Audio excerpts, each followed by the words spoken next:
మీరు ఆలోచన చెయ్యండి.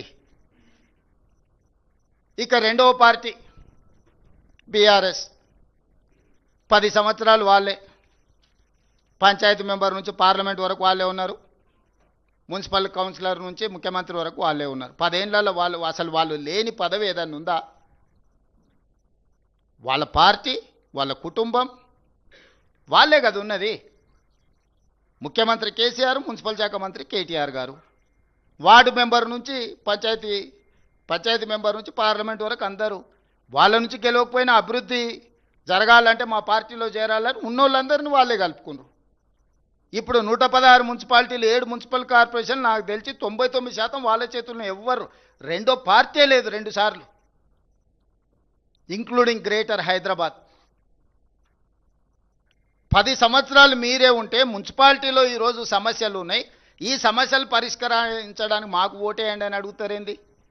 అసలు ఇది ఎక్కడి విచిత్రం? ఎక్కడి విచిత్రం ఇది? మేమేమి ఎప్పుడు మున్సిపల్లో లేమే, మొదటిసారి మేము ఓటు అడుగుతున్నాం. మేము ఇంతకుముందు కౌన్సిలర్ కాదు, కార్పొరేటర్ కాదు, గ్రామాలలో సర్పంచ్ కాదు, ఏది లేము. మేము మొత్తం మీరే ఉన్నారు. మంత్రులు మీరే, ఎంపీలు మీరే, ఎమ్మెల్యేలు మీరే, ఎమ్మెల్సీలు మీరే, మేయర్లు మీరే, చైర్మన్లు మీరే, సర్పంచులు మీరే, జిల్లా పరిషత్ మీరే. అసలు బీఆర్ఎస్ వాళ్ళు 10 సంవత్సరాలలో ఏ ఒక్క పదవులైనా ప్రతిపక్షాన్ని బ్రతకనిచ్చిండ్రా?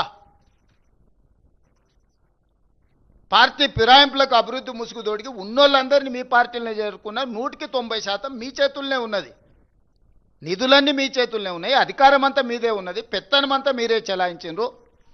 ఇవాళ ఏ మున్సిపాలిటీల సమస్య ఉన్నా దానికి ప్రధానమైన కారణం బీఆర్ఎస్ కాదా? దానికి కేసీఆర్, కేటీఆర్, హరీష్ కాదా? ఎందుకంటే కీలమైన శాఖలన్నీ వీళ్ళ ముగ్గురు దగ్గరనే ఉన్నాయి కదా. మిగతా వాళ్ళందరూ వాళ్ళ చేతుల్లో కీలు బొమ్మలే కదా.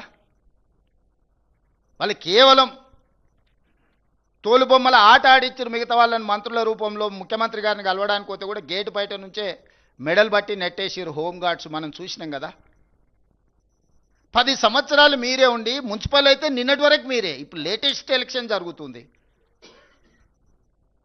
ఇప్పుడు మళ్ళీ మాకు ఓటేయండి అని బీఆర్ఎస్ అడుగుతుంది. అసలు అంటే ఏ మాత్రం కూడా మొహమాటం కానీ, అసలు సమాజం ఏమనుకుంటుంది మనం ఇంత బరితెగించి మాట్లాడడం వల్ల? ఇది ఏమైనా సమాజం ఆమోదిస్తుందా? అమరాన్ని ఎప్పుడో సామెత చెప్తుండే, బరితెగించిన కోడి అంట బజార్లోకి వచ్చి గుడ్డు పెట్టిందంట. గట్లున్నది బీఆర్ఎస్ వాళ్ళ వ్యవహారం. ఇద్దరు, హరీష్ రావు గారు, కేటీఆర్ గారు, ప్రతి మున్సిపాలిటీ తిరిగి మాకు ఓటేయండి అని అడిగితే బరితెగించిన కోడి బజార్లోకి వచ్చి గాడిద గుడ్డు పెట్టినట్టు ఉంది వీళ్ళు అడిగే విధానం, వీళ్ళు చెప్పే మాటలు. మీరు లేనిది ఏదన్నా ఉంటే ఇప్పుడు మీకు కొత్తగా ఇస్తే మీరు ఏదైనా చేస్తారని అనుకోవచ్చు. 20 లక్షల కోట్ల రూపాయలు మీకు ఇస్తే పేదోళ్ళకి ఇండ్లు కట్టించిండ్రా? ఇండ్ల సంగతి చాలా దూరం, అసలు రేషన్ కార్డులు అన్ని ఇచ్చిండ్రా? సన్న బియ్యం ఇవ్వాలని వెనకటి చెప్పిండు కేసీఆర్ గారు. ముఖ్యమంత్రి మనవాడు ఏదైతే బియ్యం తింటుండో పేదోళ్ళకి అదే సన్న బియ్యం తినిపిస్తామని ఇచ్చిండా?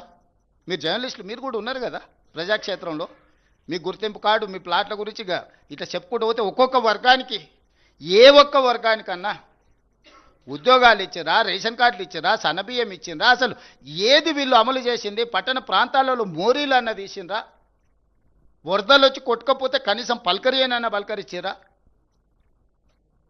ఏమీ చేయకుండా ఇప్పుడు మళ్ళొచ్చి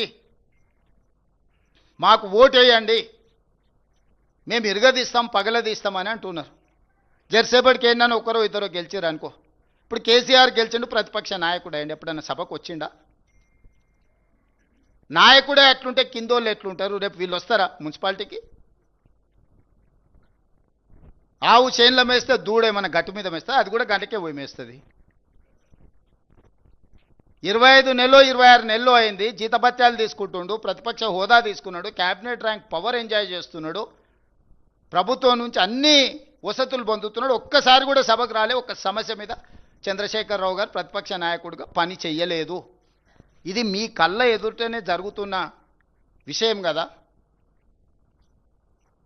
మిగతా వాళ్ళు వచ్చినా కూడా సభను ఎట్లా నడవకుండా అడ్డుకోవాలనే ప్రయత్నం చేస్తున్నారు తప్ప సభలు ఏమన్నా విషయాలు ప్రస్తావించరా? ఇన్నిసార్లు శాసనసభ జరిగితే రేపు మున్సిపాలిటీలో అప్పితప్పి ఆడొగరు ఈడొగరు ఎవరైనా కౌన్సిలర్లో కార్పొరేటర్లో గెలిస్తే వీళ్ళు ఆ మున్సిపాలిటీలలో జరిగే అభివృద్ధికి వీళ్ళు సహకరిస్తారా? బీఆర్ఎస్కి అసలు అర్హత ఉన్నదా ఓటు అడగడానికి? 23లో అధికారం పోయి 24 పార్లమెంటులో గుండుసున్న వచ్చి 25లో సర్పంచ్ ఎన్నికలలో చావు తప్పి కన్నులొట్టబోయి ఈ పరిస్థితిలో అహంకారం, విషము, విద్వేషపూరితమైన ప్రసంగాలు, రెచ్చగొట్టే మాటలు స్థాయికి మరిచి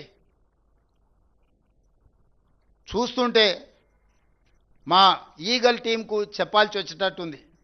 నార్కోటిక్ ఎనాలిసిస్ ఏదన్నా గంజాయి కానీ కొకైన్ కానీ హెరాయిన్ కానీ ఏమైనా కొట్టి మాట్లాడుతున్నారా వీళ్ళ మాటలు చూస్తుంటే అని.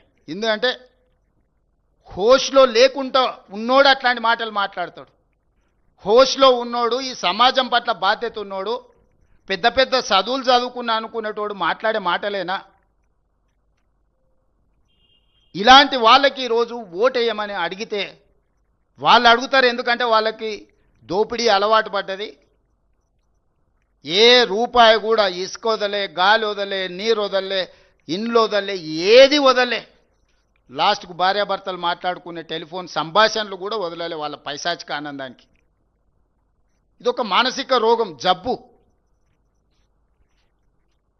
ఇప్పుడు వీళ్ళు వచ్చి ప్రతిపక్షాలను, జడ్జులను, జర్నలిస్టులను, సినిమా తారల్ని, భార్యాభర్తల్ని ఎవరిని వదిలేలే వీళ్ళ పైశాచిక ఆనందంగాని. ఒక మానసిక రోగంతో, ఒక ఉన్మాదంతో టెలిఫోన్ ట్యాపింగ్ని అడ్డం పెట్టుకొని వ్యాపారస్తుల ఫోన్లు ట్యాపింగ్ చేసి వాళ్ళని బెదిరించి 100 కోట్ల రూపాయల ఎలక్టోరల్ బాండ్స్, 100 ఎకరాల భూములు రాయించుకున్నారని విచారణల విస్తుపోయే విషయాలు బయటకు వచ్చినాయి.